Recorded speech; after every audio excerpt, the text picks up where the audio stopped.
ભગવતી સૂત્ર ઉદયન રાજાનો અધિકાર. ઉદયન રાજા શ્રમો પાસક દેશ વીરતી શ્રાવકપણું શ્રદ્ધા જ્ઞાન અને ચારિત્ર. જ્ઞાન વિનય, દર્શન વિનય, ચારિત્ર વિનય. વિનયની વિશેષતા સ્વરૂપનું લક્ષ્ય રુચિ જેની ભીતરમાં એવી તીવ્ર બને તો એ જરૂર બોધીને પામ્યા વગર રહી ન શકે. જ્યાં સુધી જીવમાં આવી તીવ્રતા વૈરાગની જેમ નિમિત્ત આવે ત્યારે માણસની અંદરમાં કશાયોની કેટલી તીવ્રતા હોય છે.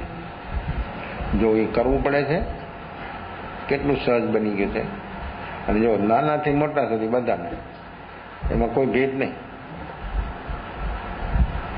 નાની ઉંમર હોય એટલે માણસ એમ કે એને સમજ નથી આવું એટલે એમ કરે છે. 100 વર્ષની ઉંમર હોય તો એમ થાય તો શું સમજવું. જો સમજનો સંબંધ છે ને ઉંમર સાથે નથી. બૌદ્ધિક સમજ કદાચ હોય, ઉંમર મોટી હોય તો ખાટા મીઠા પ્રસંગો ઘણા જીવનમાંથી પાસ થઈ ગયા હોય એટલે એવો એનો બહારનો પરિધિનો બધો અનુભવ હોય, પણ આત્માની કોઈ વાત જે છે એનો કોઈ એને અનુભવ ન હોય. આ તો જે અનુભૂતિ સુધી પહોંચી જાય થવી, ઉંમર એની ગમે તેવી હોય. એટલે સાધનાનો સંબંધ જો સમય સાથે નથી, ક્ષેત્ર સાથે નથી. ક્ષેત્ર ગમે તે હોય ને સમય ગમે તે હોય. સમય ગમે એટલે તો વર્તમાન જ હોય, જ્યારે હોય ત્યારે. ભૂતકાળ તો ટકતો જ નથી. ભાવિ આવી રહ્યું છે ને ભૂતકાળમાં ભળી જાય છે. એટલે વર્તમાનમાં તો કોઈ સમય ભેગો થતો નથી. તો આ વર્તમાન સમય જે છે એ વ્યક્તિ જો વર્તમાનમાં એવો જાગી જાય તો એ બધું એનું પ્રકૃતિ રૂપ અવસ્થાઓ છે અને પ્રકૃતિનું જે વિલીનીકરણ છે બધું એ વર્તમાનમાં શક્ય સંભવિત બની શકે. જ્યાં સુધી વ્યક્તિ વર્તમાનમાં જીવવાનો પ્રયાસ ન કરી શકે ત્યાં સુધી એક પણ પ્રકૃતિથી વ્યક્તિ ઉપર ઉઠી શકે એવી કોઈ સંભાવના નથી. તો વર્તમાનમાં વ્યક્તિની જાગરણ સાક્ષી ભાવની અવસ્થા કેવી છે અને જાગરણ કેવું તેજ છે. જેનું જાગરણ આવું તેજ બને એ જ વ્યક્તિ આ બધામાંથી જેમ જેમ જાગરણ તેજ આ પુરુષાર્થ છે. ઉદયરૂપ અવસ્થાથી ઉપર ઉઠવાનો, એમાંથી બહાર નીકળવાનો પુરુષાર્થ એટલે જાગરણ સાક્ષી ભાવ. પછી એ પ્રકૃતિ ગમે તે ઉદય તો 8 કર્મનો સતત કન્ટિન્યુ ચાલી જ રહ્યો છે. એમાં કાંઈ આ વધારે ના ઓછું નહીં. જેની જેની સ્થિતિ પાકે છે એ બધું કર્મ બહારમાં આવે છે અને મનને ટચ કરીને બહાર ચાલી જાય છે. પણ એ ટચ જ્યારે મનને થાય છે એટલે એમાં અંદરમાં નવા રાગ દ્વેષ થાય છે. અને નવા રાગ દ્વેષ જે થાય એટલે જે પુરાણું જઈ રહ્યું છે એ જ ક્વોલિટીનું વ્યક્તિની અંદરમાં બીજું કર્મ બને. હવે જો વ્યક્તિને ફીલ ન થાય તો નવું કર્મ થવું બંધ થઈ ગયું અને પુરાણું ખતમ. પુરાણું તો ખતમ થઈ જ રહ્યું છે સ્થિતિ પાકે એટલે. એવી માણસની ક્ષમતાને ધીરજ હોય તો સ્થિતિ પાકે એટલે ભાઈ જવાનું, પણ નવું ન થવું જોઈએ. પણ નવું તો માણસનું પુરાણું તો જવું હોય તો જાય, પણ નવું તો થાય જ છે. તો એ નવું જે થઈ રહ્યું છે ત્યાં સુધી વ્યક્તિ કદી પણ આ રાઉન્ડમાંથી, ચતુર્ગતિરૂપ સંસારના રાઉન્ડમાંથી બહાર નીકળે એવી કોઈ સંભાવનાઓ નથી. કારણ કે આ બધું રાઉન્ડમાં જ ફરે છે. આ બધી પ્રકૃતિઓ જે છે જીવને રાઉન્ડમાં ઘુમાવે છે અને અનંતકાળથી જીવે રાઉન્ડમાં જ્યાં રાઉન્ડમાં ફરતા ફરતા પણ માણસને થાક લાગે એટલે બેસી જાય, વિશ્રાંતિ લે. એમાં જન્મ છે ને એક વિશ્રાંતિ છે.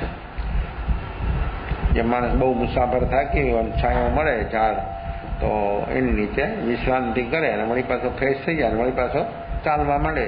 એમાં અનંતકાળથી આ સંસારની અંદરમાં આ જીવરૂપ મુસાફર ચાલી રહ્યો છે.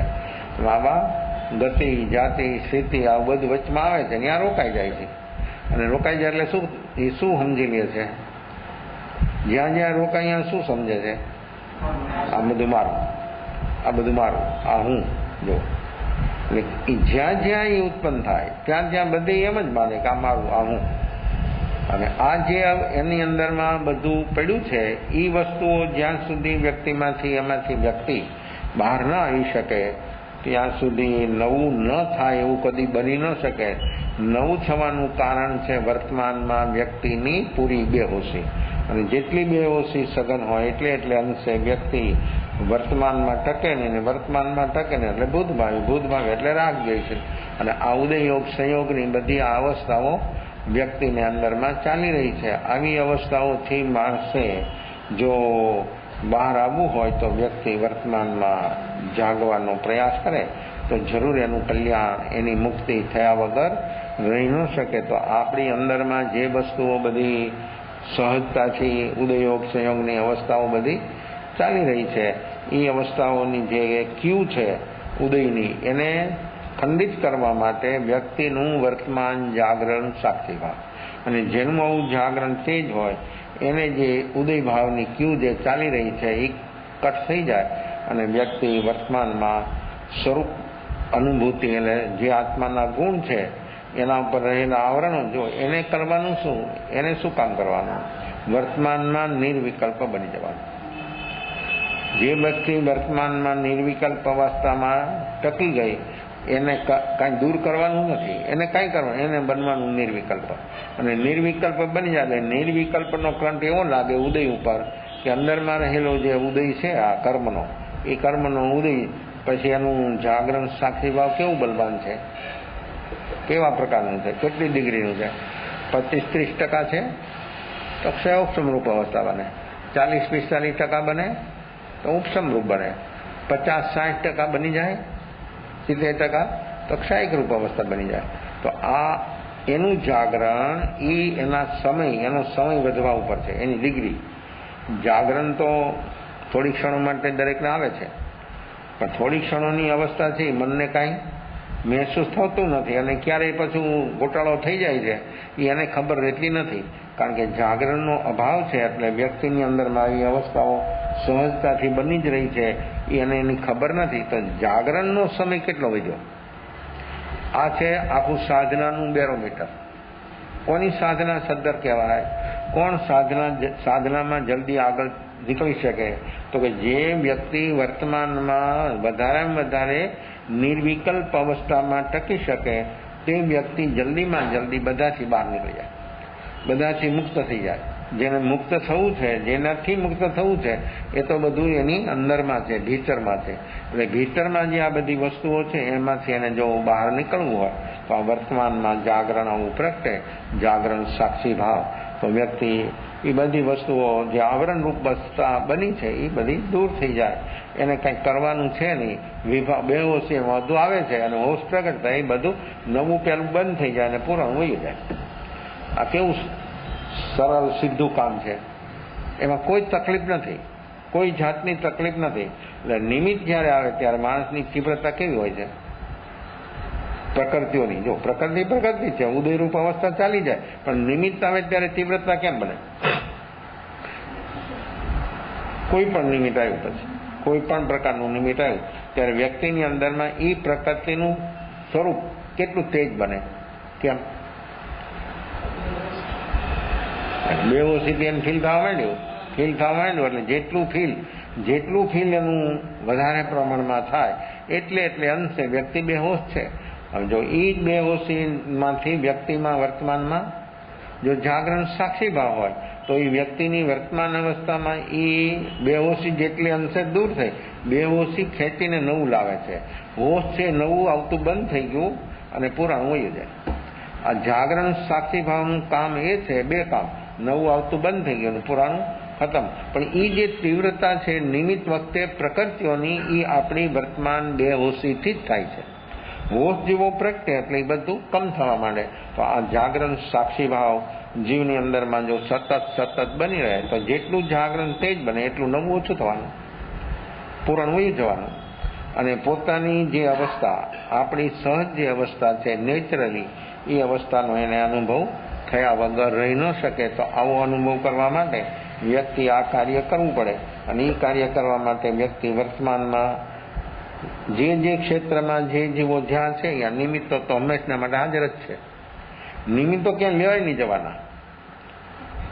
આપણી સામે નિમિત્તો હંમેશના માટે હાજર જ છે. અનુકૂળ, પ્રતિકૂળ, સંયોગ, વિયોગ, સાતારૂપ, આ બધા નિમિત્તો આપણી સામે હંમેશના માટે. નિમિત્તોની વચ્ચે રહીને આ કામ કરવું કેટલી થાય? જો ગતિ બદલી જાય, જાતિ બદલી જાય, સ્થિતિ બદલી જાય, બધું જ બદલી જાય, પણ નિમિત્તો તો રહેવાના. નિમિત્તો બધાની સામે રહેવાના. નિમિત્તો દરેક વ્યક્તિની સામે વીરથી મનુષ્ય, આપણે છીએ અત્યારે મનુષ્ય, તો આપણી સામે કેટલા નિમિત્તો આવે છે ચારે બાજુથી? એ બધા જે નિમિત્તો આવે છે વ્યક્તિની સામે, એ નિમિત્તોની એને કોઈ કલ્પના ન કરી હોય કે આવું નિમિત્ત આવશે, આમ થશે, એવું એને ખબર ન હોય. અને એક ક્ષણની અંદરમાં કેટલી વિષમતા વ્યક્તિની સામે ઊભી થઈ જાય. તો આ મનુષ્ય ગતિમાં, તિર્યક ગતિમાં, દેવ ગતિમાં અને નરક ગતિમાં 4 ગતિ છે. એમાં ચારેય ગતિની અંદરમાં દરેક જીવની સામે આવા નિમિત્તો હંમેશા માટે હાજર. કારણ પોતાનું ઉદય, કર્મ પોતાનું સાથે છે. નિમિત્તો બદલાય ખરા, નિમિત્તો નાબૂદ ન બને. અશુભ હોય તો શુભ થાય, શુભ હોય તો અશુભ થાય નિમિત્તો. પણ એ બધા નિમિત્તોને નાબૂદ કરવાનો પ્રયાસ કરશે તો ફેલ. નિમિત્તો નાબૂદ નહીં થવાના. અંદરની જે મેઇન ચીજ છે કારણ, એ નાબૂદ થઈ શકે. અને કારણ નાબૂદ થઈ જાય તો નિમિત્તો, પ્રતિકૂળ નિમિત્તો છે ને, એ એને પ્રેરણા આપે, એનાથી પ્રેરણા મળે અને અનુકૂળતામાં રોકાય નહીં. જ્યારે વ્યક્તિની અંદરમાં સ્વરૂપનું લક્ષ્ય અને આવું જાગરણ સાક્ષી ભાવ બને છે, ત્યારે જે નિમિત્તો બહારમાં ઉપસ્થિત છે એ પ્રતિકૂળ હોય તો પણ એને પ્રેરણા મળે, અનુકૂળ હોય તો પણ એની અંદરમાં એ રોકાય નહીં. એટલે કે એને અનુરૂપ એની વર્તમાન રાગદ્વેષ રૂપ અવસ્થા નવી ન બને. જે ઉદય વર્તમાનમાં નિમિત્ત ઉભા કર્યા, ઉદયે એની સામે, આપણી સામે નિમિત્તો ઉપસ્થિત થયા, એ વખતે વ્યક્તિમાં જો વર્તમાન જાગરણ સાક્ષીભાવ હોય તો એ નિમિત્તો બધા એને ઉપયોગી બને, પોઝિટિવ. નિમિત્ત જ છે.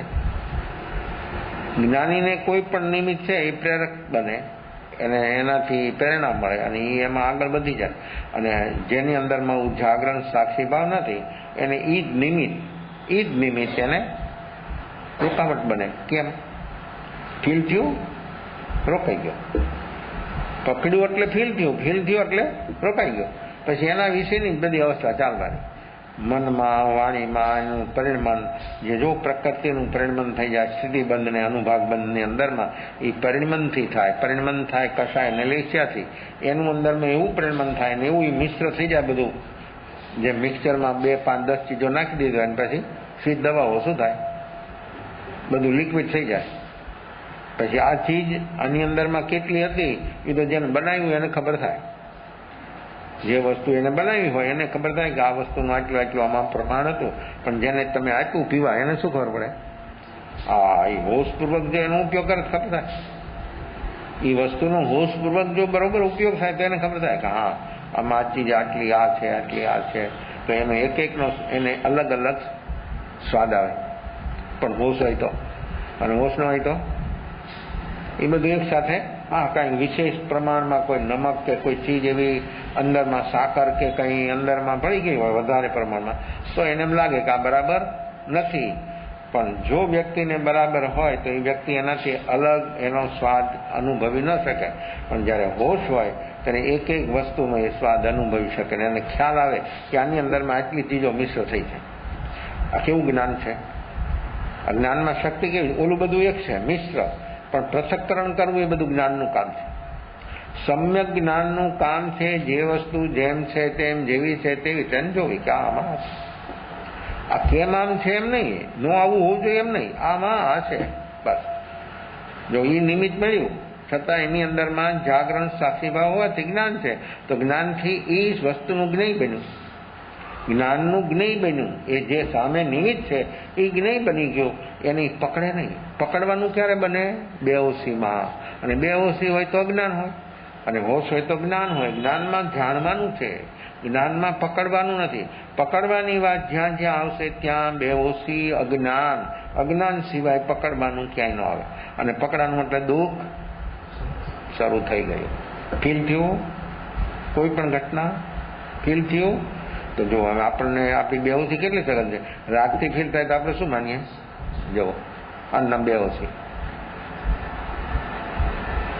વસ્તુમાં સુખ છે જ નહીં, નક્કી છે, પણ ક્યારેય ખબર થાય કે રાગ દ્વેષ રહિત અવસ્થા જેની એની નિર્વિકલ્પ બને ત્યારે હવે રાગ દ્વેષ રહિત માણસ એ વસ્તુનો ઉપયોગ કરે તો શું થાય?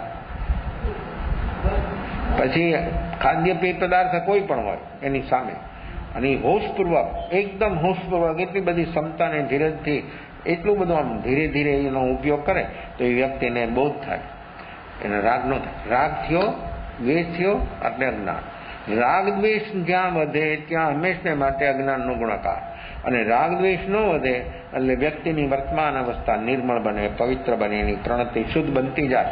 તો જે વસ્તુ બહારમાંથી ગમે એવી સુપરફાઇન હોય ને તો પરિણામ એનાથી 3 ગણા સુપરફાઇન બને. વ્યક્તિની અંદરમાં આવું જાગરણ સાક્ષીભાવ હોય તો એના પરિણામ એટલા બધા શુદ્ધ અને નિર્મળ બની જાય કે જેથી કરીને એ નિમિત્તથી એ કર્મ બનવાના હતા એને બદલે એ નિમિત્તથી કર્મ ખતમ થઈ ગયા. તો નિમિત્ત આવે ત્યારે વ્યક્તિની જે પ્રણતિ બને છે અને એની અંદરમાં જેમ કશાયોની તીવ્રતા, એટલે નિમિત્ત કોઈ પણ હશે પણ એમાં હશે કાં ક્રોધ, કાં માન, કાં માયા, કાં લોભ, બસ એની તીવ્રતા હોય. એ તીવ્રતાને તોડવા માટે, એને ખતમ કરવા માટે બીજા કોઈ શસ્ત્ર કામ કરી શકે એમ નથી. બધા શસ્ત્રો બુટ્ટા, મન, બુદ્ધિ, કારણ કે એ તો ત્યારે બધા એના શરણે. નિમિત્ત જયારે આવે છે ત્યારે બધા એને સરેન્ડર થઈ જાય છે ને. મન, બુદ્ધિ, ઇન્દ્રિયો, સમસ્ત પ્રાણી યોગ, મન પણ. મન બધું કે આ બરાબર એ કે એમ જ થાય. પ્રકૃતિ જેમ કે એમ જ મન કરે, કારણ વ્યક્તિ બેહોશ છે અને હોશ હોય તો એ જો મન, બુદ્ધિ, ઇન્દ્રિયો બધા ભેગા ન થાય. આ ભેગા થાય ને એટલે બધું શું થાય? મન, બુદ્ધિ, ઇન્દ્રિયો અને ઉદય, યોગ, સંયોગ આ બધું ભેગું થાય એટલે શું થાય? શું કરે એ કામ?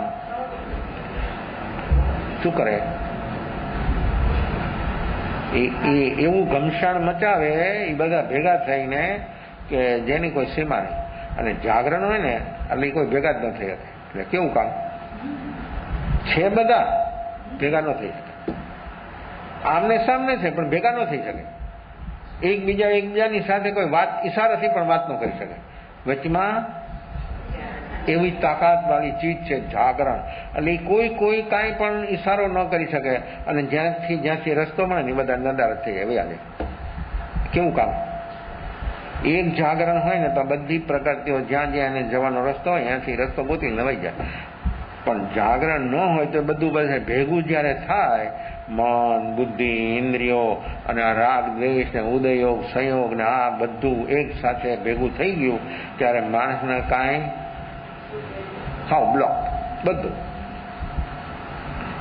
શૂન્ય. એની જે પ્રજ્ઞા છે, એની જે બુદ્ધિ છે બધું શૂન્ય થઈ જાય અને એના આધીન થઈ જાય. એને એટલો સરેન્ડર થઈ જાય કે જેનાથી પોતાની જે આત્માની શક્તિઓ છે, આત્માની જે ચીજ છે એ બધી ભૂલી જાય. એ વખતે કોઈ આત્માની ચીજ યાદ આવે? જ્યારે અંદરમાં ફીલ થતું હોય અને ધડકન વધી જાય. ફીલ થાય ને મોઢું સુકાઈ જાય. જોજો તમે, જ્યારે આવું નિમિત્ત બને ત્યારે મોઢું સુકાઈ જાય અને ધડકન વધવા મળે. એટલી ધડકન વધે કે હાઈ પ્રેશર થઈ જાય. હવે હાઈ પ્રેશર થાય એટલે કેમ થયું? શું થયું હાઈ પ્રેશરથી? આપણું જે બ્લડ છે, જો વિચારો નિમિત્તને આધીન બને એટલે વિચારો વધે. વિચારો બન્યા એટલે એ વિચારોની અસર જો આપણા શરીર ઉપર 100%. આ શરીર ઉપર શુભ ને અશુભ બે વિચારોની અસર 100%. અશુભ વિચારો નેગેટિવમાં વ્યક્તિ એવો જ્યારે હોય ત્યારે એનું બ્લડ એ વિચારોથી એનું બ્લડ પતલું થઈ જાય. ડોક્ટર કે બ્લડ પતલું કરવું છે, ટેબ્લેટો ખાય તો ન થાય, પણ જ્યારે આ નિમિત્ત આવે જો કેટલી અસર, કેટલી ઝડપી અસર. ટેબ્લેટો ખાય ને પરિણામ તો એકાદ અઠવાડિયે કદાચ આવે, કદાચ વધારે સમય પણ લે. જ્યારે નિમિત્ત આવે અને વ્યક્તિ નિમિત્ત આધીન થઈ ગયો તો કેટલી ઝડપથી એનું બ્લડ પતલું થઈ જાય. અહીં પતલું થયેલું બ્લડ આપણી નસોમાં એટલા ફોર્સથી ભાગે તો શું થાય? જો બ્લડનું જે સર્ક્યુલેશન છે એ બધી આખું તંત્ર વેર વિખેર થઈ જાય. વિચારોની અસર શરીર ઉપર અને એ શરીર ઉપર અસર થતા વ્યક્તિનું બ્લડ પતલું થઈ જાય ને એકદમ ભાગે. એમાં આપણી ખોપડીમાં નસો છે ને, એ બાલ છે ને માથાના, એનાથી પણ પતળી થાય. હવે એમાં એ બ્લડ કેટલી ધીમે ધીમે એને અંદરમાં પાસ થતું હોય. આમ જ્યારે આ ફોર્સ આવે ત્યારે એ બ્લડ કેટલા ફોર્સથી પાસ થાય તો એ નસ ફાટી જાય. શું થાય? હેમરેજ. તો આને હેમરેજ છે. તો આવેશમાં માણસની નસ ફાટી જ જાય, કારણ કે પાણી આવે ને, પાણી પાઇપમાં ઓપરેશનનું પાણી આવે છે ને, તો એકનો નળ હોય પાઇપ, અને એમાં એટલો ફોર્સ હોય પાણીનો, તો એ પાઇપ જો લોખંડનો પાઇપ હોય ફાટી જાય. પાણી કેટલું સરળ તરલ છે, પણ એમાં શું ભેળ્યું છે? હવા. એ હવા કેવું કામ કરે? જો હવા પાણીને ઉપર ઉઠાવે છે. હવા પાણીને, જો પાણી સરળ છે, તો પાણીથી પણ વધારે સરળ હવા છે. જે બોરિંગ હોય એની અંદરમાં મોટર મૂકી હોય, 2 પાઇપ હોય, અને એ મોટર શું કામ કરે? મોટર પાણી નથી કાઢતી. મોટર એટલા ફોર્સથી હવા ઊભી કરે, પંખો ચાલે, અને એ પંખો એટલા ફોર્સથી ફરે જેનાથી એક પાઇપની અંદરમાં હવા જાય અને નીચે રહેલું પાણી છે ને ઉપાડે. પાણીથી પણ જો આપણને સ્પર્શ થાય છે, ફેનની હવા કે બહારની હવા કે એસીની હવા, પણ આપણે એને જોઈ શકીએ છીએ? હવા સ્પર્શ થાય એટલે આપણને ખબર થાય છે કે હવા છે. દૂરથી હવા ચાલતી હોય તો આપણે ઝાડના પત્તા હલે, કપડા હલે, ધજા હલે મંદિરની, તો આપણે કહીએ કે હવા છે. આપણે જોઈએ છે ને હલે છે, એટલે આપણે એમ કહીએ હજી એ હવા જો એની ગતિ છે, આપણા સુધી પહોંચી નથી, પણ દૂર છે. દૂરથી આપણે જોઈ શકીએ છીએ, પણ આપણે આંખોથી જોઈ શકતા નથી. એ કાર્યથી જોઈ શકીએ. એનાથી જે કાર્ય થઈ રહ્યું છે એ આપણે જોઈ શકીએ, પણ હવાને આપણે જેમ પાણી જોઈ શકીએ છીએ, હવા જો રૂપી છે, હવા રૂપી છે, છતાં આપણી આંખ એને જોઈ નથી શકતી, પણ સ્પર્શ થવાથી આપણને એની ખબર થાય છે કે ગરમ હવા છે, ઠંડી હવા છે. તો એવી પાણીથી પણ વધારે સરળ તરલ હવા એ પાણીને ઉઠાવી ખેંચે. હવે આવો અહીંયા, હવે આપણી અંદરમાં આવો. આપણી પાસે 2 ફેફસા છે, ખબર છે? એક અન્નનળી ને એક શ્વાસ નળી. શ્વાસ નળીમાં કંઈ અંદરમાં સ્ટોક થઈ જાય, અંદર કંઈ માણસ ઉતાવળો હોય ને કંઈ એકદમ ઉતાવળથી જમતો હોય, એમાં શ્વાસ નળીની અંદરમાં કંઈ વસ્તુ વહી ગઈ તો શું થાય? શું થાય છે? જો 2 નળી સાથે જ છે. આપણા ગળાની અહીંયા નીચે 2 નળીઓ એક સાથે છે. આ કેવું? હવે આપણે એમ જોઈ શકીએ છીએ, આપણે મોઢામાં મૂકીએ કવલી જોઈ શકીએ છીએ, પણ આપણે ચાવીએ છીએ અને પછી ઉતરે છે, એ અન્નનળીમાં અનાજ જાય છે, એ આપણે જોઈ નથી શકતા, પણ કેટલું પદ્ધતિથી કામ થાય છે, કેટલું સહજ બને છે. એક સાથે છે આમ 2. તમે એક્સરે જુઓ ને કોઈક વાર તો ખબર પડે કે આ 2 નળી, શ્વાસ નળી અને અન્નનળી 2 એક સાથે છે, છતાં શ્વાસ નળીમાં અનાજ ન જાય. જો આપણે જમીએ ત્યારે પણ શ્વાસોશ્વાસ ચાલે, શ્વાસોશ્વાસ બંધ નથી થતા, અને શ્વાસોશ્વાસ બંધ થઈ જાય તો જમવાનું રહે. અમે રાજકોટ હતા, ભક્તિનગર ઉપાશ્રયમાં. એક બહુ શ્રીમંત માણસ, થોડી ઉંમર હતી, પણ આમ રોજ આવે ભાવુક. સવારે નાસ્તો કરતા હતા, બેઠા હતા બધા સાથે. અડધું બિસ્કિટ મોઢામાં હતું, અડધું હાથમાં હતું. એ ચાલતા હતા, અને એ પછી એ બિસ્કિટને ઉતારવા માટે એને ચા ગ્લાસ હતો, એ આમ લેવા ગયા ને, ચા ગ્લાસ હાથમાંથી છૂટી ગયો, ઢળી ગયા. શું થયું? એટક.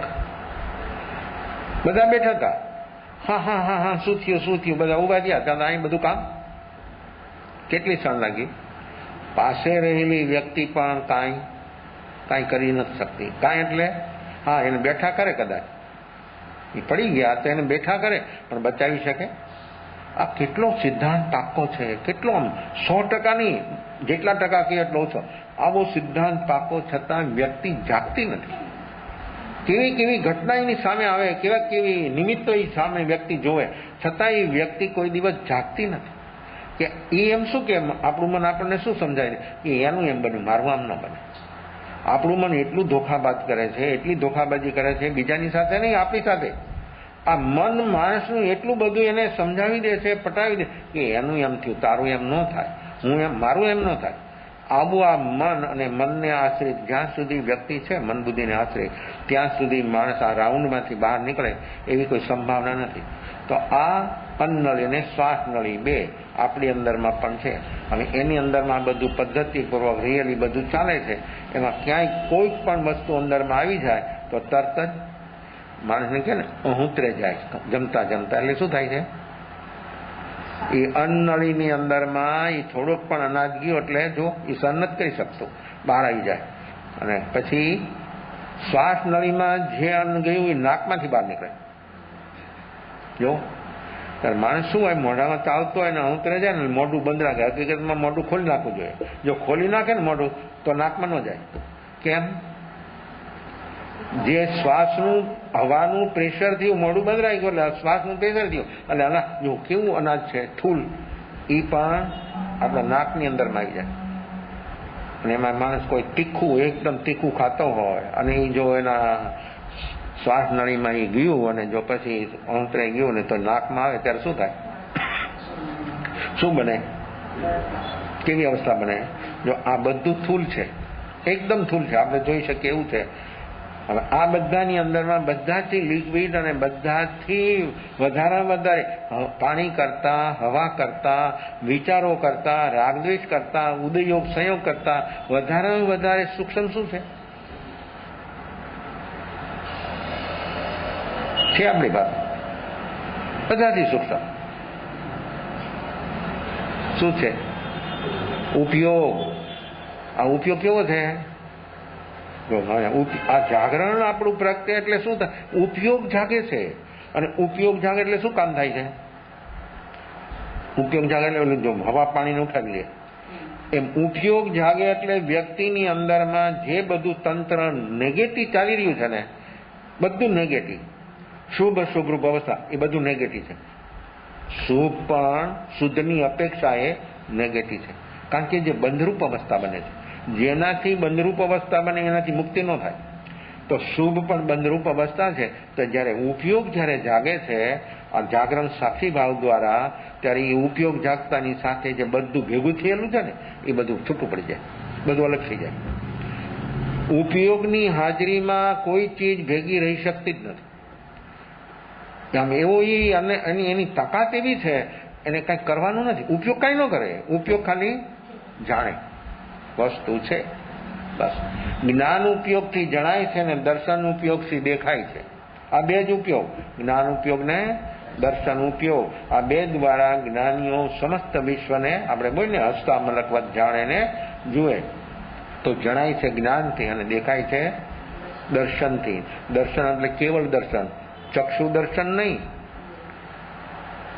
દર્શન એટલે આ ચક્ષુ દર્શન નહીં, કેવળ દર્શન. કેવળ દર્શન એટલે સમસ્ત રૂપી ને અરૂપી એના અંદરમાં પ્રત્યક્ષ દેખાય. એટલે જ્ઞાન દ્વારા બધું જણાય અને દર્શન દ્વારા બધું દેખાય. તો આ ઉપયોગ આપણી અંદરમાં થોડોક પણ જાગ્યો, જ્ઞાન ઉપયોગ. જો જ્ઞાન ઉપયોગ માણસનો બરાબર વ્યવસ્થિત બની ગયો તો શું થાય કામ? કેવું કામ થાય?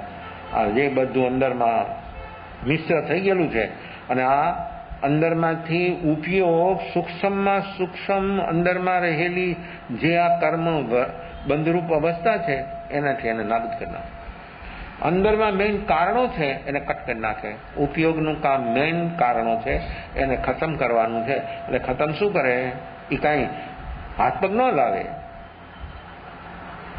અગ્નિ જલી એમાં કાંઈ નાખે તો અગ્નિ શું કરે? અગ્નિ જલે છે, એમાં કોઈ પણ વસ્તુ તમે નાખો, માણસો કે ને કે સુકાવાય લીલું પડે. અગ્નિ જલતો હોય ને આમ એકદમ ઝલઝલીમાન અગ્નિ, એમાં ગમે એવું લીલું કાંઈ પણ નાખી દો ને લાકડું, એ જલી જાય. અગ્નિ જલે ત્યારે ધુઆ કેમ નીકળે?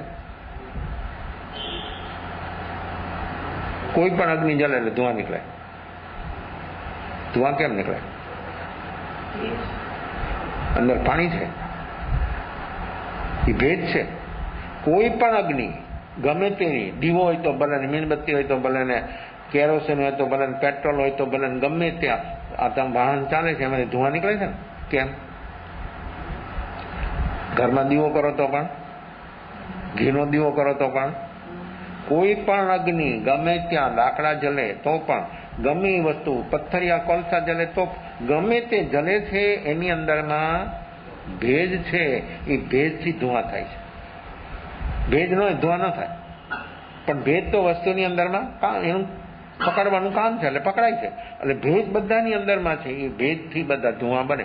જો વસ્તુ સ્થિતિ નેચરલી હોય, પ્યોર, અને એની અંદરમાં ભેજ જ ન હોય તો ધુઆ ન બને. પણ ધુઆ તો બને જ છે, એમાં ભેજ છે. એમ આપણી અંદરમાં શેનો ભેજ છે? આ તો બધું સમજવા માટે છે. ઉદાહરણ હોય તો તમને એમ, હા વસ્તુ તો છે. આમ આપણી અંદર શેનો ભેજ છે? આ વાતાવરણ છે ને હમણાં ભેજ વાળું છે. હવામાન, વરસાદ છે ને, એટલે આપણા અંદરમાં હંમેશા માટે ભેજ વાળું વાતાવરણ રહે. કેમ? હંમેશ દરેક જીવમાં વાતાવરણ પોતાનું, બહારનું નહીં. બહારનું તો એ બગાડે છે. બહારનું વાતાવરણ તો મનુષ્ય જ બગાડે છે. એટલું બધું દૂષિત વાતાવરણ બનાવે છે મનુષ્ય, કારણ કે વિચારો નેગેટિવ, વાણી નેગેટિવ, પ્રવૃત્તિ નેગેટિવ. આ ત્રણેય યોગની પ્રવૃત્તિ બધી નેગેટિવ જ્યાં ચાલતી હોય એટલું બધું વાતાવરણ દૂષિત બને છે. એ વ્યક્તિ જ્યાં જાય ને વાતાવરણ બધું દૂષિત બનતું જાય. કોઈ માણસ રાહદારી ચાલતો હોય ને પરફ્યુમ લગાવીને જતો હોય તો એના પરફ્યુમના પ્રદેશો પણ માણસ બીજો ચાલતો હોય એને ખ્યાલ આવે, એને ગંધ આવે કે આને પરફ્યુમ લગાવ્યું છે. એ કે આપણને એ કેમ ખબર થઈ? એના રજકણો, એના પ્રદેશો એ છોડતો જાય છે. એમ આપણે પણ જ્યાં હોઈએ ત્યાં આપણું બધું નેગેટિવ કે પોઝિટિવ બધું ચારે બાજુ પ્રસરે છે, વિખરાય છે. અને એની અસર, કારણ કે આપણે બહુ સ્થૂળ છે એટલે આપણે સ્થૂળ જ ખબર પડશે. સૂક્ષ્મ થઈ રહ્યું છે અંદરમાં, પણ એ બધું જયારે ભેગું થાય ને, જથ્થાબંધ બને ને અંદરમાં સ્ટોર થાય, ત્યારે બહાર આવે ને ત્યારે ખબર થાય. ત્યાર પહેલા તો આવી બધી વસ્તુ વિખરાય છે. આપણા વિચારો, આપણી વાણી, આપણે અત્યારે આ વાત ચાલે છે, શબ્દ નીકળે તો શબ્દ જેવો બહાર આવે એટલે હવાની અંદરમાં હવા એને લઈ જાય. ક્યાં સુધી જાય? જો પૂતગલ, આ શબ્દ એ પૂતગલ છે. શબ્દ એ પૂતગલ છે. ઝાડની છાયા પૂતગલ, પ્રકાશ પૂતગલ, સૂર્યનો પ્રકાશ પૂતગલ છે. ઝાડની છાયા પૂતગલ છે. રાત્રિનો અંધકાર પૂતગલ છે. આપણા શબ્દ જે છે એ પૂતગલ છે. એ ક્યાં સુધી જાય? લોકના એન્ડ સુધી. આ 14 રાજલોક છે, પછી અનંત અલોક છે. એ અલોકમાં કેમ ન જાય?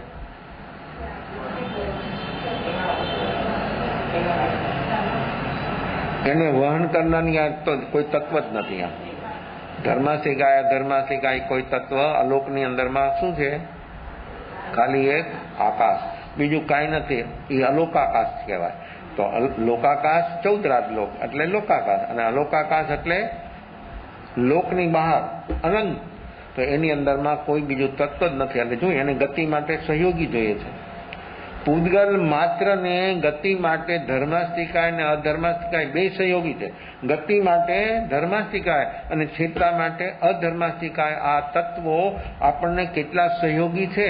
તો આપણી અંદરમાં ભેદ છે રાગદ્વેષનો. જીવ માત્રની અંદરમાં ભેદ છે રાગદ્વેષનો, અને આ રાગદ્વેષની જેટલી માત્રાઓ વધે એટલે અંશે કર્મ વધારે ભેગા થાય. અને જો માણસની અંદરમાં રાગદ્વેષની માત્રા કમ થાય તો નવા કર્મ કમ થાય, અને રાગદ્વેષની કેવું કટ તો નવું કર્મ થતું વર્તમાનમાં બંધ. આ ક્યારે થાય? જાગરણ સાક્ષી ભાવ ભેજ ઉડાડી દે. બહુ વરસાદ વરસ્યો 2-3 દિવસ કન્ટિન્યુ, પછી તડકો નીકળે તો કેવું ખુશી થાય, કેવું લાગે? માણસને એમ થાય કે હા ઠીક લાગે. એમ આ રાગ દ્વેષનો ભેજ, બહારનો સૂર્યનો પ્રકાશ બહારના ભેદને દૂર કરશે. આપણી અંદરમાં ચાલતા રાગ દ્વેષનો જે ભેદ છે ને એ સૂર્યનો પ્રકાશ દૂર નહીં કરી શકે. આ લાઇટ નો પ્રકાશ, સટલાઇટ લગાવો તો પણ કાંઈ નહીં થાય. હા, કદાચ ચામડી જલશે, પણ અંદરનો જે ભેદ છે ને એ ભેદને કાંઈ નહીં થાય. એ ભેદને સુકાવવા માટે એ ભેજને ખતમ કરવા માટે, રાગ દ્વેષના ભેજને ખતમ કરવા માટે આપણી પાસે કેવું સાધન છે, કેટલું સમર્થ સાધન, કેટલું બળવાન સાધન છે, જાગરણ સાક્ષી ભાવ. જેટલું જેટલું જાગરણ તે જ બનતું જાય એટલે એટલે અંશે વ્યક્તિના અંદરમાં રાગ દ્વેષનો ભેજ, રાગ દ્વેષ કમ થવા માંડે. આ કારણ કમ થઈ જાય. કર્મબંધનું કારણ રાગ દ્વેષ. પડિકમામી દોહિમ બંધણેહિમ રાગ બંધણેનમ દોષ બંધણેનમ. રાગ અને દ્વેષથી જીવને કર્મ બંધન થાય છે. જાગરણ સાક્ષી ભાવ પ્રગટ એટલે જો કારણ કેવું છે, ઉપયોગનું કામ કેવું છે, કારણને નાબૂદ કરી નાખે. કાર્ય નહીં, કાર્ય બંધ ન થાય, કારણ બંધ થાય અને કારણ ખતમ થઈ શકે તો ઉપયોગ જાગે એટલે અંદરમાં રહેલા આશ્રવના કારણો જે છે એ બધા બંધ થઈ જાય અને રાગ દ્વેષની કેવું તૂટી જાય અને નવું કર્મ વર્તમાનમાં ન થાય તો પૂતગલને ગતિ છે, જીવની ગતિ છે, એની અંદરમાં સહયોગી છે ધર્માસ્તિકા. અને અધર્માસ્તિકા સ્થિર રહેવા માટે આ છ દ્રવ્યોનો સમૂહ, એનું નામ વિશ્વ, એનું નામ લોક. આ લોકની અંદરમાં આ વિશ્વ આપણે જેમાં રહીએ છીએ તેની અંદરમાં ઇર્દ ગિર્દ ચારે બાજુ આપણી પાસે 6 દ્રવ્યો છે. આ 6 દ્રવ્યોના જે ગુણો છે તેમાં 5 જે છે એ જળ છે. જળ છે છતાં ગુણ છે એમાં. અને એ જીવને 5 ઉપયોગી. ધર્માસ્તિકાય, અધર્માસ્તિકાય, આકાશ કાળ અને પૂતગલ, આ 5 દ્રવ્યો જળ, એ 5 જીવને ઉપયોગી. અને જીવ ઉપર એ 5નો એટલો બધો ઉપકાર છે અને એટલો બધો એને સહયોગ છે, વગર માગી એને સહયોગ આપે છે. એ રીસાય નહીં, એ છરડાય નહીં, મરડાય નહીં, ગમે એ કરો તો પણ એને સહયોગ આપે ગમે ત્યારે. જ્યારે એને જોઈએ ત્યારે જેટલો જોઈએ એટલો સહયોગ. પાછું લિમિટેડ નહીં કે આટલું જ કરીશું કામ તાર, અહીંયા સુધી જ કરીશ, વધારે હું નહીં. જ્યારે જોઈએ ત્યારે જીવને આ 5 દ્રવ્યોનો કેવો સહયોગ છે. તો આપણે કેટલા બીજાના સહયોગથી જીવી રહ્યા છીએ. કોઈ દી એનો આભાર માનીએ છીએ? આમ પૂતગલ, થૂલ જે આપણને પ્રત્યક્ષ ઉપયોગી છે, કોઈ દી આપણે આભાર નથી માનતા, કોઈ દી એનો ઉપકાર નથી માનતા. અને એ પોતાનું સર્વસ્વ આપી દે છે. મનુષ્યને તિર્યંતને 5 ફાવર એ પોતાનું સર્વસ્વ આપી દે. પોતાનું સર્વ એટલે પોતાનું જીવન. ત્યારે માણસ પૈસા આપી શકે, જીવન આપી શકે કે હું મારું જીવન તમને? હા, કદાચ કોઈ માણસ નિવૃત્ત તો સેવામાં જોડાઈ જાય, પણ જીવન બીજાના માટે, પરમાર્થ માટે પણ માણસ જો તૈયાર નથી થતો તો પોતાનું જીવન બીજાના માટે એ કોઈ દિવસ નોછવાર કરે. જ્યારે આવું જાગરણ પ્રગટે ત્યારે જો જ્ઞાનીઓ કેવું કામ કરે છે, જે પામી ગયા, પહોંચી ગયા, એ જગતની પાસેથી કોઈ ઈચ્છા નહીં, કોઈ અપેક્ષા નહીં, કોઈ માગ નહીં. અને જગત ઉપર જેમ આ 5 દ્રવ્યો ઉપયોગી છે ને, 5, અને આ 5 સ્થાવર જેમ ઉપયોગી છે ને, એનાથી એ બધાથી શું આપણને મળે? આ 5 દ્રવ્યો ધર્માસ્તિકાય આદિ અને 5 આ પૃથ્વી, પાણી, અગ્નિ, વાયુ, વનસ્પતિ આદિ, એ બધા આપણને ઉપયોગી છે. પણ એનો ઉપયોગ, એની પહોંચ ક્યાં સુધી? બસ જો એની પહોંચ સરીને કદાચ થોડું આગળ ચાલો તો મન સુધી, એનાથી વધારે એની કોઈ પહોંચ છે નહીં. ત્યારે જ્ઞાનીઓ શું કામ કરે છે? જ્ઞાનીઓ શું કામ કરે છે? 1-2 જીવનું નહીં, કેટલા જીવો? જો કેવું કામ કરે છે જ્ઞાનીઓ. એક જ્ઞાની અનંત જીવોનું કામ કરે, 1-2 નું નહીં, અનંત જીવોનું, અનંત જીવોનું કામ કરે. કારણ કે એના વાઇબ્રેશનો, એની વાણી, એની સમગ્ર દિનચર્યા એ સાધના હોય છે. એનું સહજ બોલવું એ શાસ્ત્ર બને છે. શાસ્ત્ર કંઈ જ્ઞાનીઓ આમ ગોખી નથી બોલતા, એનું રટન નથી કરવાનું, એ તો સહજ બોલે છે. અને એની શાસ્ત્ર, એનો શબ્દ એ શાસ્ત્ર બની જાય છે. એનું સહજ આચરણ, આચાર સંહિતા બની જાય છે. એને કાંઈ ગોખવું ન પડે, એને કાંઈ કરવું ન પડે. તો એ જ્ઞાની જગત માટે કેટલા ઉપકારી છે. અને એનો જે અંદરમાં જે ભાવ છે, ભાવ તો આપણે બોલવું પડે છે, કારણ કે એના ભાવ ન હોય. કારણ કે શુભ ને અશુભ ભાવ તો કર્મ હોય તો હોય.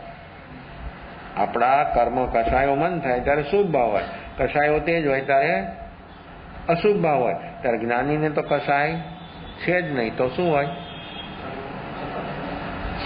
એની શુદ્ધ પ્રણતિ હોય છતાં આપણે જો મજબૂરીથી શબ્દ બોલવો પડે કે જ્ઞાનીઓને જગતના જીવો ઉપર નિષ્કામ કરુણા, કોઈ ઈચ્છા અપેક્ષા રહિત કરુણા. આવી કરુણા સતત વર્ષે છે. એને કોણ ઝીલી શકે કે જે આત્મા એનો જિજ્ઞાસુ હોય, રુચિવાળો હોય અને સહજ એને એમ નક્કી થાય છે કે તો જ્ઞાનીઓ જગતનું હંમેશને માટે કલ્યાણ કરે છે, પ્રત્યક્ષ હોય તો પણ અને પરોક્ષ હોય તો પણ, કારણ કે એનું બધું જ મંગળ છે, એનું બધું જ કલ્યાણરૂપ છે, એનું બધું જ સર્વોત્કૃષ્ટ છે. સમસ્ત જીવોની અંદરમાં જ્ઞાનીઓનું બધું સર્વોત્કૃષ્ટ છે. એની દિનચર્યા, એનું બોલવું, એની બધી રહંસ સર્વોત્કૃષ્ટ હોય છે. અને એની પ્રણતિ તો કેવી શુદ્ધ છે કે જેની અંદરમાં એક અંશ માત્ર પણ કોઈ અશુદ્ધિ છે નહીં. સમસ્ત અશુદ્ધિ ખતમ થઈ ગઈ. તો એ જ્ઞાનીઓ જગતના જીવો માટે દુઃખના કારણો મિટાવવા માટે હંમેશને માટે જ્ઞાનીઓ, હવે એને શું જરૂર છે? એને શું જરૂર? એનું કામ તો કૃત્ય થઈ ગયા. 13મા આગળનું સ્થાન પહોંચ્યા, કૃત્ય એને કાંઈ કરવાનું જ નથી. છતાં જો આનું નામ કરુણા નહીં. કોઈ પ્રકારની એને કોઈ ઈચ્છા અપેક્ષા નથી અંદરમાં. અને એ ઈચ્છા અપેક્ષાના કારણો જ ખતમ થઈ ગયા. પછી ઈચ્છા આવે ક્યાંથી?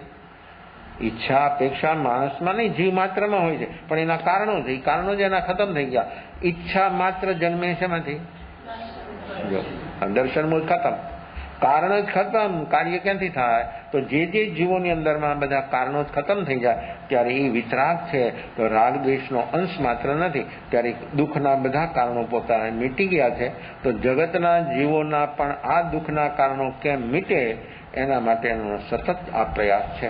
નિષ્કામ કરુણા. તો જે જીવો એવા જિજ્ઞાસુ, અને આ કામ કંઈ બધા કરી શકે છે એવું પણ નથી. જ્યારે પ્રત્યક્ષ જ્ઞાની પુરુષો વિચારતા હોય છે, તીર્થંકરો, જ્ઞાની મિનિંગ તીર્થંકરો, જ્યારે વિચારતા ત્યારે બધા જીવો એને ઓળખી શકતા નથી.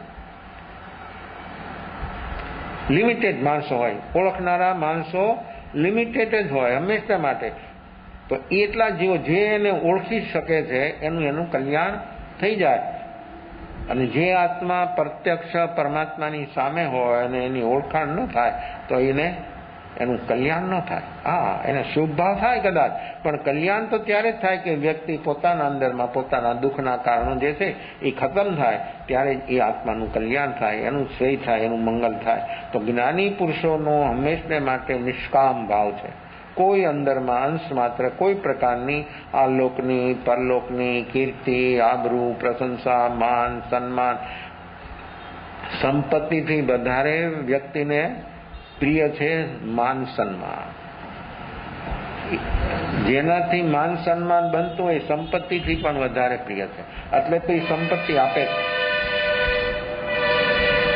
શું મળે એનાથી? જો અંદરમાં ઈચ્છા શેની છે? તો જો એને પ્રિય છે સંપત્તિ, પણ એનાથી પણ વધારે પ્રિય તો આ પ્રકૃતિને કેટલું સન્માન આપે છે, પ્રકૃતિની વ્યક્તિ કેટલી ચાહે છે, એ પ્રકૃતિને વધારવાનો ભાવ એનો કેટલો છે. જો ખ્યાલ આવે છે? સંપત્તિ પ્રિય છે, પણ સંપત્તિથી પ્રકૃતિ અનેક ગણી પ્રિય છે. તો સંપત્તિને જેનાથી એને માન સન્માન મળે છે એને આપી દે છે, અને એ આપે એટલે એનું માન સન્માન વધે છે. તો આવી અવસ્થાઓ છે ત્યારે જ્ઞાની તો સર્વસ્વ આપી દે છે, એને કોઈ અપેક્ષા નથી. અને સર્વોપરી અવસ્થા સુધી જે વ્યક્તિ પહોંચી જાય એ સર્વોપરી અવસ્થા જીવોને પમાડી દે. એ પછી વચમાં ક્યાં અટકાવે નહીં, એને રોકે નહીં, એને એવો માર્ગ બતાવે અને એના અંદરમાં રહેલા દુઃખના જે કારણો છે બધા એના ખતમ થઈ જાય. આવું કાર્ય જ્ઞાનીઓ હંમેશા માટે, જગત માટે, જીવો માટે, જગતના જીવો માટે, આનું નામ છે પરમાર્થ, આનું નામ છે ઉપકાર. અને આપણે જ્ઞાનીનો ગમે એટલો ઉપકાર માનીએ અને ગમે એટલા એના ગુણગાન કરીએ તો એને શું લાભ? જ્ઞાનીના આપણે ગમે એટલા પંચ પરમેષ્ઠીના ગમે એટલા આપણે ગુણગાન કરીએ, સ્તુતિ ભક્તિ કરીએ, વિનય કરીએ તો પણ એને શું લાભ? જો એ તો નિમિત્ત છે. જગતના જીવોને કલ્યાણ માટે તો પંચ પરમેષ્ઠી નિમિત્ત છે, એને હાથ ઝાલીને પણ બચાવી દે. જીવની એવી તૈયારી હોય તો એને હાથ પકડીને કે ભાઈ રહેવા દે, આ માર્ગ ઉપર જવા જેવું નથી, રહેવા દે, બચી જાય, અનેક જીવો બચી જાય. તો જ્ઞાનીઓ હંમેશા માટે જગતના જીવોના કલ્યાણ માટે જ હોય છે. અને એ જગતના જીવોનું કલ્યાણ સર્વાંગીપણે સમગ્રપણે સમગ્રતાથી કેમ થાય એવી એની હંમેશા માટે ભાવનાઓ હોય છે. તો જે જીવો આવો વિનય, આ જ્ઞાન વિનય, દર્શન વિનય અને ચારિત્ર વિનય, ચારિત્રની જે પર્યાયો છે તે પર્યાયોને વ્યક્તિ વર્તમાનમાં ચારિત્ર ગુણ એનું એવું દ્રઢ હોય તો એની પર્યાયો નિર્મળ બની જાય અને એનો આપણને અનુભવ થાય. આ અનુભવ કરવા માટે દરેક વ્યક્તિ વર્તમાનમાં તૈયાર બને. તો મારી અંદરમાં જે પ્રકૃતિઓ બધી છે, 8 કર્મ, એમાં અઘાતી કર્મમાં શુભ અશુભ બે છે. ઘાતી કર્મની બધી જ પ્રકૃતિઓ એકાંત પાપ પ્રકૃતિઓ છે. જ્ઞાનાવરણીય, દર્શનાવરણીય, મોહની અને આ 4 કર્મ ઘાતી કર્મ, જેનો ડાયરેક્ટ સંબંધ છે આત્માના ભાવ પ્રાણ સાથે. અઘાતી 4 કર્મ વેદની, આયુષ, નામ અને ગોત્ર, આ 4 કર્મનો સંબંધ છે શરીર સાથે, મન સાથે, વાણી સાથે. તો આ 4 ઘાતી ભાવ પ્રાણની હંમેશા માટે જેનાથી ઘાત થાય છે એ ઘાતી કર્મ. તો એ ઘાતી કર્મની અંદરમાં મોહની કર્મ, એના કેટલા ભેદ બોલો?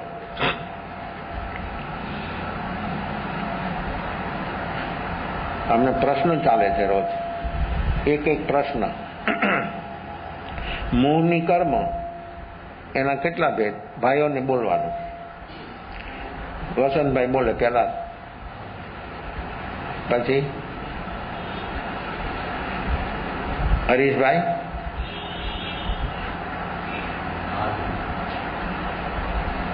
બેતાલા. મોહની કર્મ ભેદ કેટલા?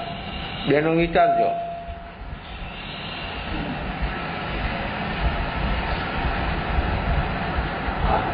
હર્ષદભાઈ,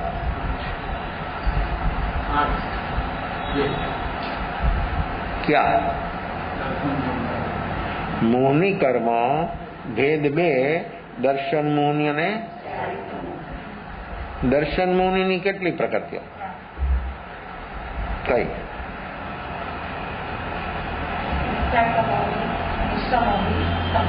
બરાબર. ચારિત્ર મોહની કેટલી પ્રકૃતિ? સુશીલાબેન.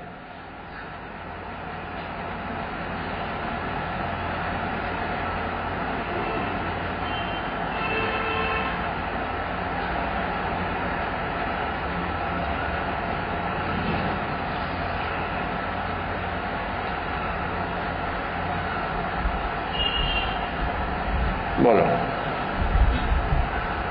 બોલો. ઇન્દુબેન, ચારિત્ર મોહની પ્રકૃતિ કેટલી? બોલો. ચારિત્ર મોહની 25 પ્રકૃતિ. હવે કઈ? લીલાબેન, ચારિત્ર મોહ, મોહની કર્મ ભેદ 2, દર્શન મોહની, ચારિત્ર મોહની. દર્શન મોહની 3 પ્રકૃતિ, ચારિત્ર મોહની 25 પ્રકૃતિ. તો 25 પ્રકૃતિ એમાં કઈ?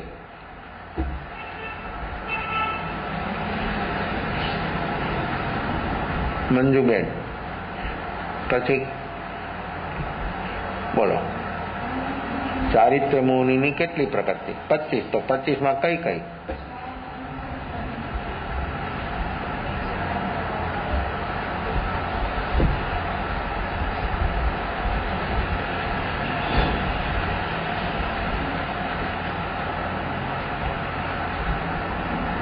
બરાબર, પણ એના ભેદ છે 25 માં.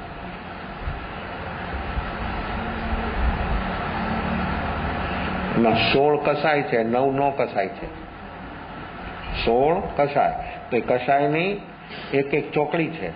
એક ચોકડી એને સંજ્ઞા આપી છે ઓળખવાની. જો અનંતાનું બંદીના કસાય છે એ દર્શન મોહનને દ્રઢ બનાવે છે, એટલે મિથ્યાત્મને પોષણ આપે છે. મિથ્યાત્મને વધારવામાં મોટામાં મોટું સબળ કારણ આ અનંતાનું બંદીના કષાયો. અનંતાનું બંદીના કષાયો જેટલા તેજ હોય એટલું દર્શન મોહ તેજ હોય. અનંતાનું બંદીના કષાયો દર્શન મોહને હંમેશા માટે રક્ષણ કરે છે. એની પાસે કોઈ ન જઈ શકે એવા બોડીગાર્ડ છે આ ચારે. એને અડી જ ન શકે કોઈ, પોતે જ થાય ને, પહોંચવા જ ન દે. અને એટલા એવે રેડી છે કે વ્યક્તિ ગમે તે હોય પણ એ કષાયો એટલા જ તૈયાર છે કે આમ નિમિત્ત આવતાની સાથે છલાંગ લાગે અને કેટલી ઝડપથી એ બહાર આવી જાય, મન બુદ્ધિને પણ ખબર ન પડે. સામે નિમિત્ત આવતાની સાથે અંદરમાંથી પ્રકૃતિ કેટલી ફોર્સથી બહાર આવે છે, તો એ મન અને બુદ્ધિને ખબર કેમ ન હોય? ભીતરથી બહાર આવજો, બે હોશ છે, અને હોશ હોય તો જો જેના અંદરમાં એવો હોશ હોય તે જ હોશ હોય તો એ બહાર આવે જ નહીં. હવે બહાર ન આવે તો શું થાય? જો નિમિત્ત આવ્યું અને વ્યક્તિમાં હોશ છે, જાગરણ સાક્ષી ભાવ છે, તો એ પ્રકૃતિનો પ્રેસ ન થાય, એનું એ પ્રકૃતિ ખતમ થઈ જાય. પછી એ વ્યક્તિનું વર્તમાનમાં એ જાગરણ સાક્ષી ભાવ કઈ ડિગ્રીનું છે તે રીતે ક્ષયોપશમ પણ થાય, ઉપશમ પણ થાય, અને ક્ષય થાય તો શું થાય? અનાથી મુનિની સામે શ્રેણિક મંડીકોક્ષ બાગમાં એ તો વોકિંગ કરતા હતા સવારમાં. શ્રેણિક તો એ કઈ સત્સંગ કરવા માટે નહોતા ગયા, વોકિંગ કરતા હતા. એનો રાજ્યનો ગાર્ડન હતો. એક લતા મંડપ નીચે અનાથી મુનિ સાધના કરતા હતા, એટલે ધ્યાનસ્થ હતા. જો મૌન, ધ્યાન ને એકાંત, આ ત્રણ ચીજ એવી છે કે આપણી અંદરમાં જે કચરો છે ને એ બધો જોવાનો આપણને એવો મોકો મળે. અને ત્યારે વ્યક્તિ જોવે ને ત્યારે એને ખબર થાય કે અંદરનો ટ્રાફિક કેટલો છે અને અંદરના ટ્રાફિક છે, આપણી અંદરમાં કચરો કેટલો ભેગો થાય છે, આ બધી ખબર જીવને થાય. આવી એકાંત, શાંત જગ્યા, મૌન અને ધ્યાન, આ એકાંત અને મૌન એ ધ્યાનને સહયોગી તત્વો છે. જેનાથી ધ્યાનમાં જેને જલ્દી વિકાસ કરવો હોય એને મૌન અને એકાંત એવું સ્થાન હોય કે જ્યાં કોઈ ટ્રાફિક ન હોય, કોઈ ડિસ્ટર્બ કરનાર ન હોય, એવી જગ્યાએ જઈને માણસ જ્યારે બેસે ત્યારે એને ઘણું ધ્યાનમાં સુગમતા રહે અને જલ્દી એનું કામ થાય. કારણ કે હજી આપણે મનને આધીન છીએ અને મનના તલ ઉપર આપણે હજી જીવીએ છીએ, હજી આપણું એવું તેજ જાગરણ છે નહીં, એટલે મન બધાને પકડી લે. હવે અહીં બેઠા છીએ અને બહારમાં કોઈ અવાજ આવે ને, જુઓ આપણે એની સાથે કાંઈ લેવા દેવા છે? ટ્રાફિકનો અવાજ હોય, હોર્ન મારે તો આપણને ડિસ્ટર્બ થાય છે ને, અને એના વિશે વિચાર પણ આવે કે આ માણસ સમજતા નથી, આ હોર્ન કેમ માર્યા કરે છે. હવે એ એની રીતે કામ કરે જાય છે. આપણે અહીં ધ્યાનમાં બેઠા છીએ પણ અવાજ આવ્યો કાન ઉપર એટલે મન ત્યાં જવાનું, મન ઈ પકડવાનું, અને પકડે એટલે એને એના વિશેના વિચાર આવવાના. તો એકાંત, મૌન અને એવી એકાંત જગ્યા હોય, નિર્ભર શાંતિ, કોઈ ટ્રાફિક નહીં, કોઈ પ્રકારનો, ત્યારે આપણે આપણા શ્વાસોશ્વાસનો અવાજ સંભળાય. આપણે શ્વાસોશ્વાસ લઈએ છીએ ને એનો આપણને અવાજ સંભળાય. આપણી હૃદયની ધડકન છે ને એ આમ હાથ મીકા વગર આપણને અવાજ આવે, આપણને સંભળાય. જેમ ઘડિયાળનું ટીક ટીક થાય ને એવું આપણું હૃદય ચાલે છે એનો અવાજ આપણને સંભળાય. આપણી હોજરીમાં આપણે જમેલું ભોજન કરેલું છે ને એ પચે છે એનો અવાજ આવે. કેટલી વસ્તુ આપણી અંદરમાં ચાલી રહી છે એ આપણને એની એ મહેસૂસ, આપણા કાન સુધી એનો અવાજ, જો બધું સાથે જ છે ને, હૃદય, કિડની, આ બધું સાથે ચાલે છે, છતાં એને એ કોઈ ચીજ આપણને ક્યારે પણ મહેસૂસ નથી થતી, કારણ કે ટ્રાફિક છે આપણો અંદરનો અને બહારનો બે. એટલે બહારનો ટ્રાફિક તો આપણે અલગ એવી જગ્યાએ વ્યા ગયા તો બહારનો ટ્રાફિક આપણે ડિસ્ટર્બ ન કરે, પણ ભીતરનો ટ્રાફિક જ્યાં સુધી બંધ ન થાય ત્યાં સુધી આ પ્રકૃતિની અવસ્થા આપણને જોવા, આ તો જ બહુ થૂલ છે. આ બધું થૂલ છે. શ્વાસોશ્વાસ, હૃદયનું ધડકન, આ આપણો ખાધેલો ખોરાક એ પચે છે, એ બધું થૂલ છે. એનાથી સૂક્ષ્મ જે ચીજો છે એ પણ વ્યક્તિને મહેસૂસ થાય. એવી મહેસૂસ થાય કે વ્યક્તિને એમ થાય કે આવું બધું મારી અંદરમાં આટલું બધું ચાલે છે. આ વિચારો થૂલ છે, આપણે વિચારો જે જોઈએ એ થૂલ છે. આવી બધી અવસ્થાઓથી એકદમ સૂક્ષ્મ જે ચીજો છે એ પણ વ્યક્તિને જ્યારે ધ્યાનસ્થ બને ત્યારે એને બધું મહેસૂસ થાય અને એટલું દ્રઢ બની જાય, એટલો દ્રઢ બની જાય અને એટલો અંદરમાં જામી જાય કે જેનાથી એ વ્યક્તિ એ બધાથી બહાર આવી જાય જલ્દીમાં જલ્દી. તો આ મોહની કર્મ એના ભેદ બે, દર્શન મોહની, ચારિત્ર મોહની. તો શ્રેણિક ઊભા છે અને ઓલા હાલે ચાલે વોકિંગ કરે છે અને આનાથી જોઈ લીધા. અને આમ એવું આકર્ષણ થયું મુનિનું એનું રૂપ જોઈને, એનું સૌંદર્ય, અદ્ભુત સૌંદર્ય હતું. આ વ્યક્તિ કોણ છે? આ દેવ છે, દાનવ છે, માનવ છે, કામદેવ છે કોણ? રૂપનું આકર્ષણ જબરજસ્ત. સામે જઈને ઉભા રહ્યા પ્રશ્ન કર્યો કે તમે કોણ છો? તો મૌન હતા, ધ્યાનમાં હતા. ઉભરે છે, ક્ષણિક ઉભે છે, સમય પાસ થાય છે. એ દરમિયાન એને બધું જોઈ લીધું ચારે બાજુ કે આ વ્યક્તિ આટલી બધી સુંદર છે, પણ એની પાસે કોઈ સાધન સગવડ તો કઈ છે નહીં. નથી બેગ, નથી બિસ્તરો, નથી લેવા, નથી દેવા, કઈ ચીજ જ નથી આની પાસે, કઈ સાધનો નથી. જેવું ધ્યાન સૂર્યનો ઉદય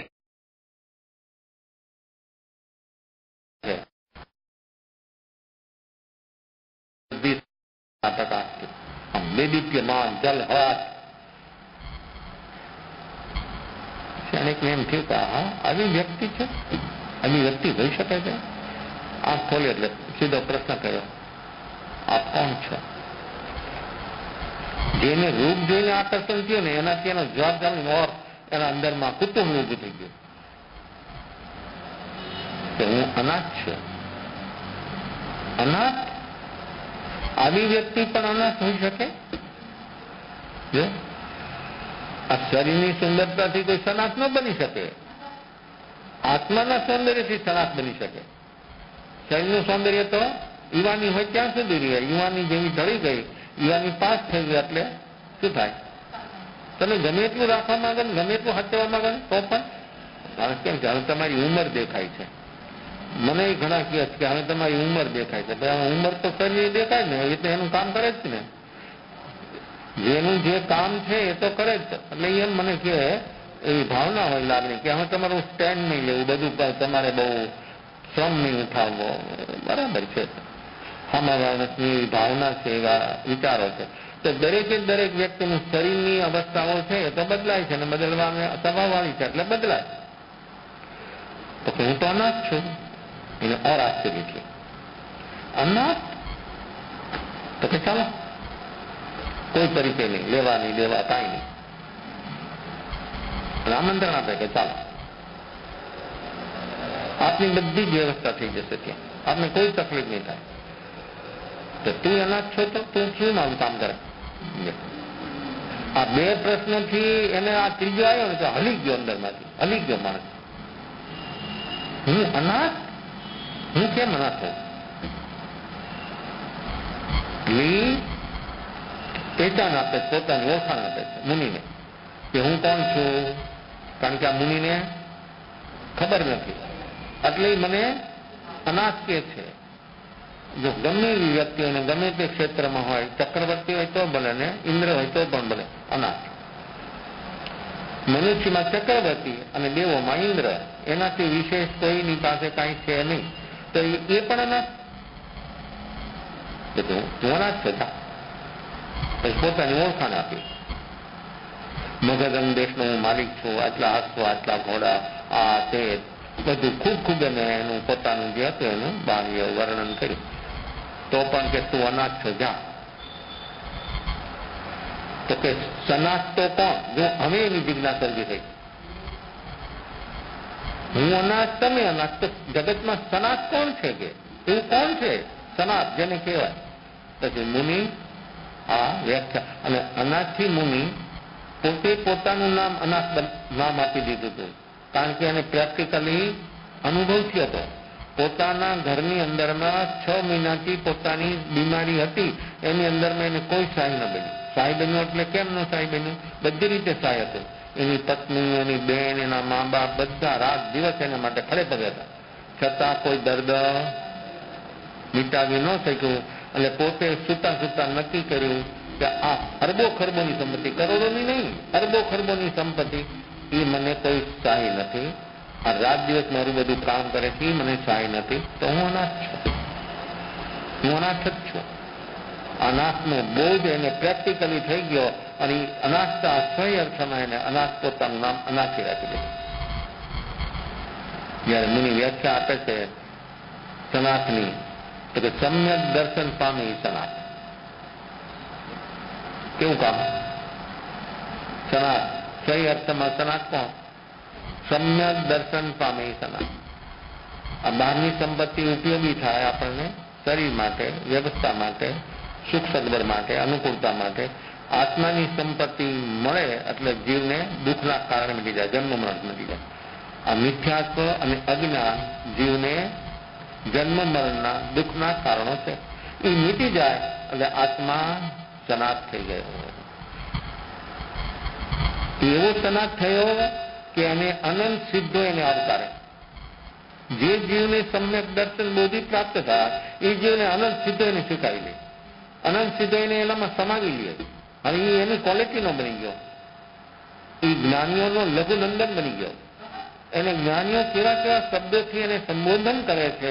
જો જ્ઞાનીને ભેદ નથી પણ એ યોગ્ય બન્યો તો જ્ઞાનીને અંદરમાં કેવો આનંદ થાય છે, કેવો હર્ષ વ્યક્ત કરે છે કે હવે તું સામાન્ય માણસ નથી રહ્યો, શરીર તારું સામાન્ય છે પણ તારો આત્મા તો પરમાત્મા તરફ તારા કદમ ઉઠ્યા છે. હવે તું થોડા સમયમાં પરમાત્મા અમારા જેવો તું બની જવાના છો, તું અમારી ક્વોલિટીનો બની ગયો, તું અમારા અંદરમાં આવી ગયો છું, અમારા નીચે આવી ગયો છું અને તારો આત્મા જરૂર આટલા સમયમાં તારો આત્મા પરમાત્મા પદને પ્રાપ્ત કરી લે છે. અને અનંત જ્ઞાનીઓ એનો સ્વીકાર કરે, અનંત અસ્તિત્વ એનો સ્વીકાર કરે. આ જ્યારે એક શ્રદ્ધા ગુણની નિર્મલ પર્યાય પ્રગટે ત્યારે આખી અવસ્થા બદલી જાય, બધું જ બદલી જાય, આખી દ્રષ્ટિ બદલી ગઈ. અને પછી એના અંદરમાં જેવી શ્રદ્ધા એ પ્રગટે એની સાથે સમ્યક જ્ઞાન પ્રગટી જાય. આ સમ્યક દર્શન, સમ્યક જ્ઞાન, મોહની કર્મ ભેદ બે, દર્શન મોહની, ચારિત્ર મોહની, 9 કસાય, 16 કસાય, અનંતાનુબંધી, અપ્રત્યાખ્યાની, પ્રત્યાખ્યાની, સંજલન, આ 4 એની પણ સ્થિતિ છે બધાની અલગ અલગ. અને આ 9 કસાય હાસ્ય, રતિ, અરતિ, ભય, શોક, દુગંસા, ત્રિવેદ, પુરુષે નપુસક, એ 9 કસાય. 16 ને 9 આ 25 પ્રકૃતિ ચારિત્ર મોહની અને 3 પ્રકૃતિ દર્શન મોહની, પણ અનંતાનુબંધીના કસાયો એને સહયોગી છે. એટલે એ જાય ત્યારે જ એનું કામ થાય. સૈનિકને ઉભા જયારે અનાથને સનાથની વ્યાખ્યા સાંભળી ઝૂકી ગયો, અંદરથી ઈગો ઝૂકી ગયો. કેવો ઝૂકી ગયો ઈગો? કેવો એનો ઈગો ઝૂક્યો? આ એક નહીં, 7 પ્રકૃતિ અનંતાનુબંધી 4 અને દર્શન મોહની 7 પ્રકૃતિ એની પેલું દર્શન મુનિ દર્શન આત્મદર્શન થઈ ગયું. મુનિ દર્શન આત્મદર્શન થઈ ગયું અને એ આત્મા સ્થાયી સંકિત પ્રાપ્ત થઈ ગયું. ઉભા બેઠો નથી. સૈનિક મહારાજા અનાથથી મુનિની સામે નીચે પણ બેઠા નથી અને એમના ઉભા એને જયારે સંકિત પ્રાપ્ત થાય તો સનાથ આ સમ્યક દર્શન શું ચીજ છે એને એટલો અંદરમાંથી એક ભાવ ઉભો થયો અને એ ભાવની અંદરમાં એવી ઉત્કૃષ્ટ અવસ્થા એના અંદરમાં આવી ગઈ. એ સાથે 7 પ્રકારની જડ નીકળી ગઈ અને સારી સમ્યક તો એ આત્મા પામી ગયો. તો કેવી તૈયારી હોય છે. એટલે જ્ઞાનીઓ જો કેવો ઉપકાર કરે છે, જ્ઞાનીઓ જગતના જીવો પર કેવો ઉપકાર કરે છે. અનાથી મુનિ એની સાથે શું હતું? એને બધું કીધું, આટલું બધું સ્વાગત સન્માન કે ચાલો મારે પાસે ક્યાં હું તમારી બધી સગો, તું અનાથ છો ને ગયા, તું ભાઈ અનાથ છો, તું મારું કાંઈ ન કરી શકે, જા. આ જયારે સાંભળ્યું ત્યારે એને અંદરમાં ક્રંત લાગે ને એમ ક્રંત લાગી ગયો અને જાગી ગયો. એ જાગ્યો એટલે આ કામ જો જાગ્યો તો કામ થયું. એ હું માનતો તો હકીકત શું છે અને વ્યક્તિ શું માને છે, આ હકીકત સહી સમજમાં આવી તો જરૂર વ્યક્તિની અંદરમાંથી આ પ્રકૃતિઓ દૂર થયા વગર રહી ન શકે. તો જે આત્માઓ જાગે છે એનું જરૂર કામ થશે વિશેષ ભાવભેદ અવસરે.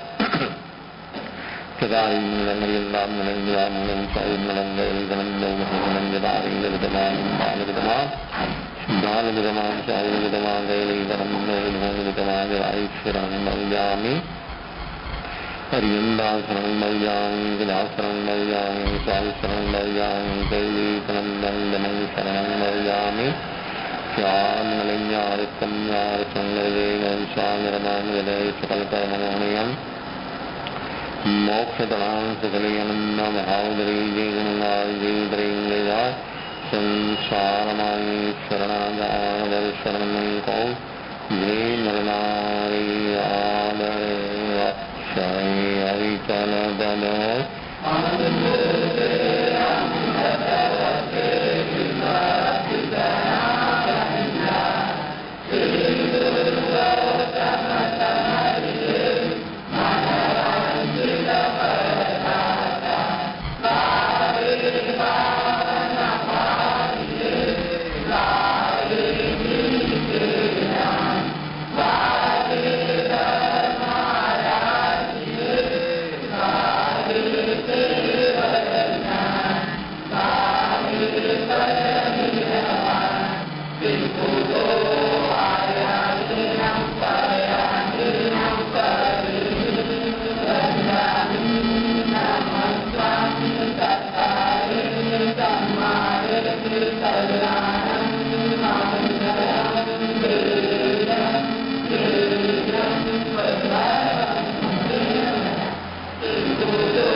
મહાવીર સ્વામી ભગવાન સદગુરુ